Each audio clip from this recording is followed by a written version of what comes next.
Tonight on CFTK-TV News, the BC GEU strike has come to an end. Donald Trump got very mad over an ad that was recently aired, and Vancouver businesses could end up in serious trouble because of an upcoming closure. Northwest BC's only television news team. We are CFTK-TV News. Good evening, I'm Cale Maslin, and here's what's making the news in the Northwest and beyond for today. After nearly 8 weeks on the picket line, members of the BC General Employees Union have reached a tentative agreement with the provincial government. The proposed deal includes a general wage increase of 3% per year over 4 years, along with targeted pay adjustments for the lowest paid workers. Union President Paul Finch says the agreement is a step towards fairness, ensuring experienced public service workers can afford to stay in their jobs and continue delivering vital services across the province. Finance Minister Brendan Bailey says she's pleased with the development, but will wait for the ratification process to conclude before commenting further. Meanwhile, the Professional Employees Association, which represents about 1,900 members, also takes down picket lines as their union prepares to resume negotiations with the BC government.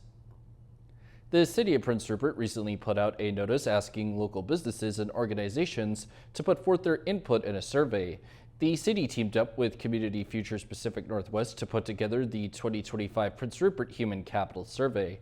This survey was done with the intention of getting the insights of local employers and giving them a chance to help shape the future of Prince Rupert's workforce. The survey is about 6 minutes long. It will be open until November 14th, and it's available on the City of Prince Rupert's website. The current president of the United States was seething with rage over a very expensive TV ad that utilized the words of a president from the past. CTV's Penny Daflos has word on what Donald Trump then did next. When someone says, let's impose tariffs on foreign imports. This is the $75 million TV ad that enraged America's president with the words of a predecessor. Over the long run, such trade barriers hurt every American worker and consumer. That prompted a late-night social media post from Donald Trump declaring all trade negotiations with Canada are hereby terminated. For months, we have stressed the importance of distinguishing things we can control and things we can't control.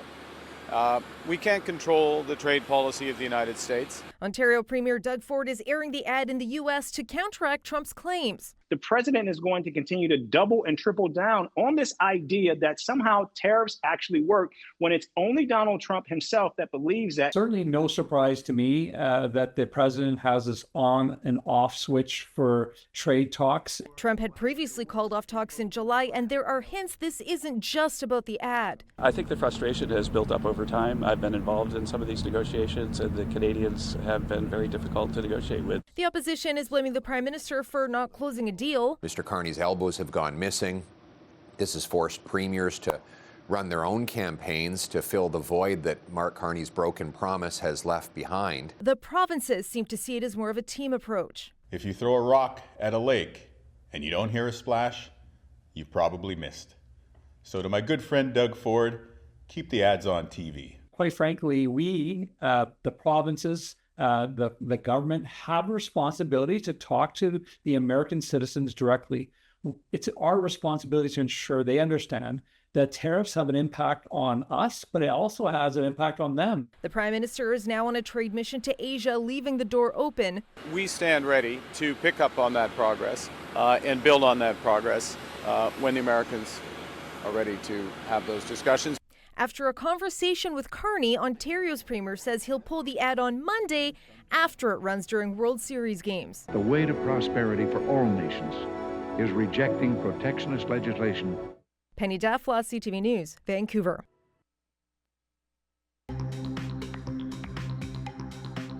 Coming up next is a look at how Canadian industries are handling Donald Trump's latest actions. Welcome back. Sticking with the trade war, we now hear from Rachel Aiello on how Canadian industries are adapting to the latest decision of the United States president. Canadian industries impacted by the trade war are trying to roll with the latest punch from U.S. President Donald Trump. It's a never-ending story of ups and downs, and this is one of the downs. So we're looking forward to the next way up. The aluminum sector is among those hit the hardest. trying to take this setback in stride. It says the longer tariffs last, the more impact will be felt south of the border, which will just keep growing the pressure on the administration to find a way out of this situation. Similarly, the steel industry says it's waiting for further details to be made clear and will continue to work to find a path forward that works for the sector. Before Trump's termination, Canadian officials were working towards securing sectoral deals. Today, the industry minister says the American administration's unpredictability comes as no surprise. The question is not how I react, but what do we do? And my answer to that is head down. We need to concentrate on what we can control. But the auto sector says any delay in getting a deal could be dire. We can't wait until July 2026 for a new USMCA. We can't wait until tomorrow for a new USMCA. The dominoes are now falling. With the Prime Minister saying Canada stands ready to resume negotiations, business leaders say a Team Canada approach is needed to find a path back to the bargaining table. And we need to make sure that everyone is aligned with what's taking place, recognizing that some may get some relief before others do.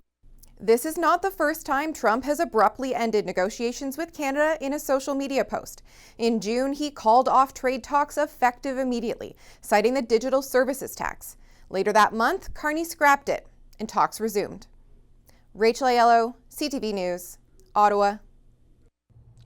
Vancouver is set to have a months-long closure take place in the new year, and CTV's Yasmin Gandam reports on how that will be very problematic for nearby business owners. This already busy block from Maine to Quebec will be closed for approximately 4 months starting in January, with a detour around the block. No delay to the project in terms of time, and cutting the disruption time in half in terms of removing the bridge decks. The closure is for crews to tear down a traffic deck, a temporary bridge in place since the start of the project. Everything about this means less business for my businesses. People will be avoiding the area. There's 10 businesses here. We're all trying to make a go for it. What does a 4-month road detour around us mean? I have no idea. Once reopened, it will then be limited to 1 lane in each direction for a further 4 months. But the province says pedestrian access will remain open. By doing it this way, the impact time will be cut in half. That's extremely important. And at the same time, we're also ensuring that the access to their businesses by pedestrians will not be closed. But it's an added hit to business owners that are already struggling to keep their doors open. It just is going to make things trickier, and I think the perception is that the area will be more difficult to get to. One of my businesses called me yesterday and was asking the differences between personal bankruptcy and business bankruptcy. So these are tough decisions that some of these businesses are facing. The nearly $3 billion Broadway extension is still behind schedule. Originally supposed to finish this year, it's set to open in the fall of 2027. So far, the additional 2-year delay wasn't something that they were expecting. And again, this is just dogpiling on top of that. 60% of business spaces are already vacant along the Broadway corridor, and there is concern that more disruption could cause more to shut their doors. Yasmin Gandam, CTV News, Vancouver. A ceremony was recently held by the Royal Canadian Humane Association to recognize acts of bravery from a variety of people in BC. CTV's Michelle Bordoro has the report. From ordinary citizens to police officers going above the call of duty, 23 people were recognized at today's event.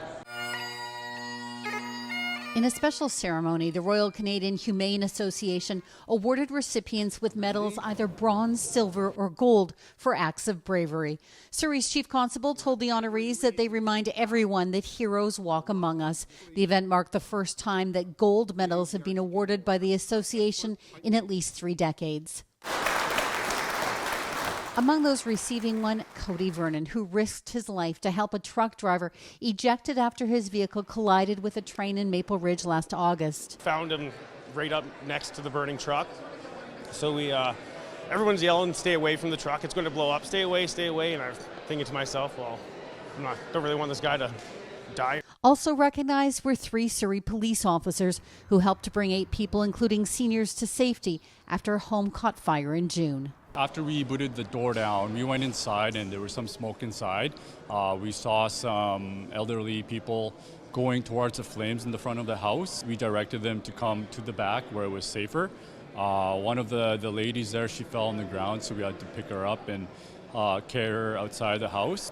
The recipients were told that their actions have inspired others to do better. Michelle Bernoro's CTV News, Surrey. And now we take a look at both your nightly and weekly weather forecast. On the north coast, tonight we'll see some increasing cloudiness and a low at 5 degrees, while the next week expects to contain pretty much all showers and a high shifting between 11 and 8 degrees. In the Terrace-Kitimat area, the night for them predicts a chance of showers at a low at 0 degrees, while the upcoming week is likely to see a lot more rain and a high bouncing between 2 and 9 degrees. And in the Bulkley Valley and Lakes District, their night calls for clear conditions, but with a low at -8 degrees. And as for the rest of the week, one sunny day will appear in the middle of an otherwise snowy and rainy period of days, as their high moves from 2 to 9 degrees. Checking out the highways now, visit Drive BC for the latest and up-to-date conditions, and as always, drive safe out there. Highway 16 has construction work, bridge maintenance, utility work, road maintenance work, shoulder maintenance, pavement patching plant, and debris on the roadway. Highway 37 has bridge construction, maintenance, and utility work. Highway 37A is still dealing with falling rocks between west of Misiaden and east of Stewart and bridge maintenance. And the Nishka Highway has some mowing. And this is what the roads were looking like this afternoon around the region from the View of the Province's highway cams.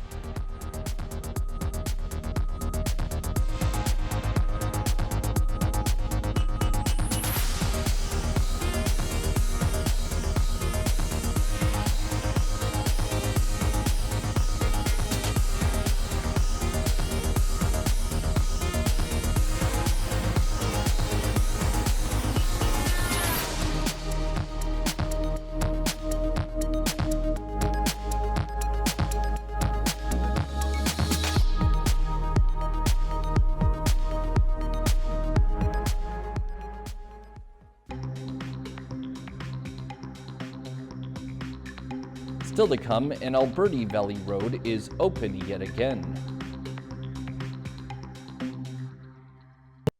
Welcome back. After being closed down for a pair of months due to a damaging fire, a major road in the Alberni Valley is open once again. CTV's Andy Garland has the story. The main road to Banfield has officially reopened for motorists. Well, I think it's great. I just hope they don't have too many closures from here onward. Several Banfield residents traveled it this morning and said it's in great shape. The road has been closed for more than 2 months after the Mount Underwood fire did heavy damage to 1.5 kilometer section of hillside along the roadway. Quite a project to mitigate the risk of landslides, trees coming down. While work was being done to stabilize the slope, a long detour route to get to and from Banfield impacted the community greatly, not only from a tourism perspective, but also for people trying to get to appointments in Port Alberni. Very much looking forward to hopefully having a normal season next year. We have some marketing support from the province coming our way. Ministry of Transportation have installed a weather station to monitor wind and precipitation. Emergency gates and signage have also been installed on both sides of the affected area. Explained to us today is that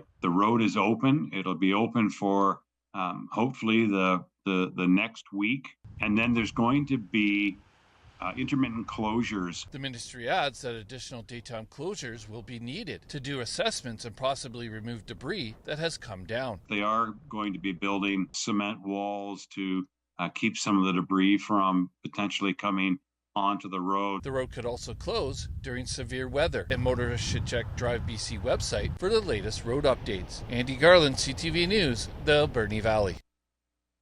They're billed as a fun, family-friendly way to enjoy the water, but some Sea-Doo Switch owners say their boats are anything but safe. CTV's Pat Foran looks into the growing concerns after one Ontario grandfather says his vessel nearly capsized with young children on board. The Sea-Doo Switch has the power of a Sea-Doo in the seating arrangement of a pontoon boat. Marcus Hurl of St. Isidore says when he was using his with his grandchildren this summer, after another boat passed by, his Sea-Doo Switch started taking on water. It was like a scoop that was scooping up water into the boat. Front end was submerged. Lori and Clyde Rowan from Sault Ste. Marie saw our story and said a similar incident happened to them and their Sea-Doo Switch. Went down into a trough. The front of the boat just disappeared. A wave hit us and we could not recuperate, and it just flipped us right over. All 7 of us were in the water. Everyone on board had to be rescued. Somebody could have been killed.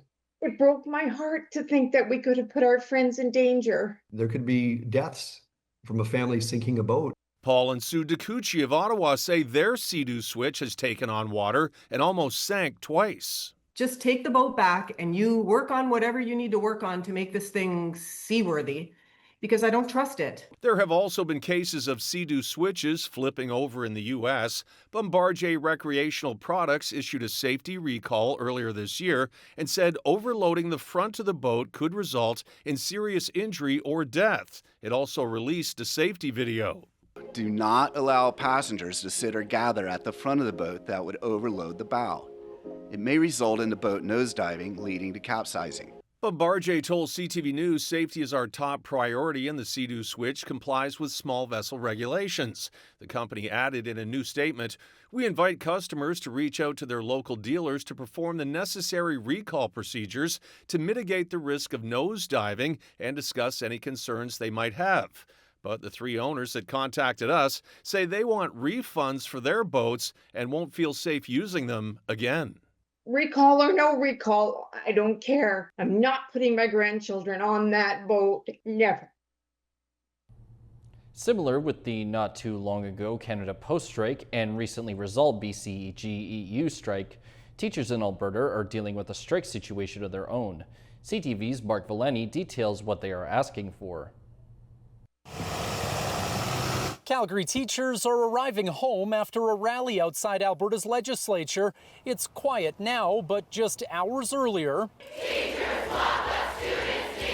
they were joined by thousands of other educators, hoping the province heard their calls for action. If they didn't, they must be tone deaf. Our working conditions, children's learning conditions, we can do better. We need more teaching assistants. We need to reduce the class sizes. Please listen to us. Alberta's government says it is listening, offering wage hikes of 12 to 17%, 3,000 new teachers, and 1,500 educational assistants, all of which was rejected. And now Premier Danielle Smith is implementing back-to-work legislation on Monday. It has an impact on Albertans that we are going to suddenly start using clauses within legislation that restrict our rights. The Alberta Teachers Association says it hasn't seen the details of the bill and that it's seeking legal counsel to determine next steps as it calls for further negotiations. Instead of addressing what is the real crisis in education, they are choosing to silence it. I don't think we should go. No, just saying we're going back with no new deal, it's not sufficient. But if teachers refuse to go back, it could be deemed illegal. Is this a signal of an erosion of labor rights? Labor experts say the legislation could become law by Monday night, compelling teachers to return to classrooms within about 48 hours. At that point, they could either enter binding arbitration with a third-party mediator or challenge the government's bill. If that's successful, they would then need to proceed to another strike vote to create the conditions by which they could legally strike under the current environment. But heading back to work without a deal, an unimaginable thought for some teachers. Just basically a slap in the face. Mark Valeni, CTV News, Calgary. And now we turn our attention to how the stock markets are looking as of today compared to the end of last week. The Canadian dollar is up 9/100ths of a cent. The price of gold is down $118.10.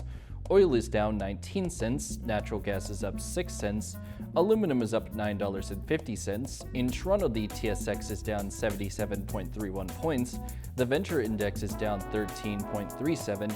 In New York, the Dow Jones is up 337.47, and NASDAQ is up 432.59. Still ahead, we look at the time between the Blue Jays' last World Series appearance and now. Welcome back. At the end of last week, Canadian baseball fans got to experience something that hadn't happened in over 3 decades, the Toronto Blue Jays playing in the World Series. CTV's Heather Wright looks at how much has changed since the early 90s. 32 years and 1 day. That is how long it has been since the Toronto Blue Jays last won the World Series. Do you remember 92 and 93, the last time they won? I wasn't born. And neither was most of the Blue Jays roster. Just 6 players were alive during the Jays' last trip to the Fall Classic, including pitcher Jeff Hoffman, who was just 10 months old. Everybody was watching the same game. There was no internet at the time, so that's all we had. Back then, the Blue Jays' opening day payroll was the highest in the league at nearly $46 million in 1993 dollars, which is roughly $100 million today. Much less than the $239 million spent by the Blue Jays this year, the 5th highest payroll. Outside the Dome, the hot dog vendors haven't changed much in 30 years, though their prices have. $6 now compared with $2 in 93. But one of the biggest changes, tickets. How they're bought and how much they cost.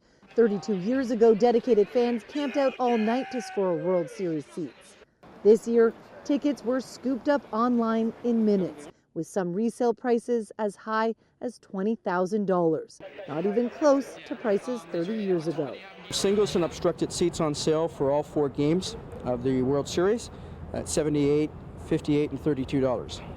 Touch 'em all, Joe! And while a lot has changed since Joe Carter touched them all, some things have not. Rick Pritchard biked down to the Rogers Center just to take it all in. Here I am trying to get a smell of the atmosphere. Lois Newell is from Nova Scotia and watched the Jays win in 93 with her son Andrew. She's now back with her son and 3 grandchildren. This means a lot because this is something that my grandchildren can remember. And 32 years ago, there were 2 Canadian Major League Baseball teams. Now it's just the Blue Jays, playing not only for Toronto, but for the entire country. Heather Wright, CTV News, Toronto. BC's police watchdog has found the use of force by a Quesnel RCMP officer was necessary and relatively limited following the arrest of a man who suffered a broken jaw in the incident in a police holding cell last year. A report from the Independent Investigations Office said police had responded to a request to check on the man's well-being and arrived to find him intoxicated and showing signs of paranoia and hostility towards members of his family. The report says the man was initially calm when he was placed under arrest for mischief, but he later resisted, including pushing an officer in the chest and appearing to reach towards the duty belt of the officer who then punched him. The man was released without charge after sobering up and went to the hospital 4 days later, where he was found to have a broken jaw, requiring a series of surgical procedures. But the watchdog says it found no reasonable grounds to believe the officer who punched him committed an offense. That's all of our news for now. From everyone here at CFTK-TV News, I'm Cale Maslin, and thank you for watching. We'll see you next time.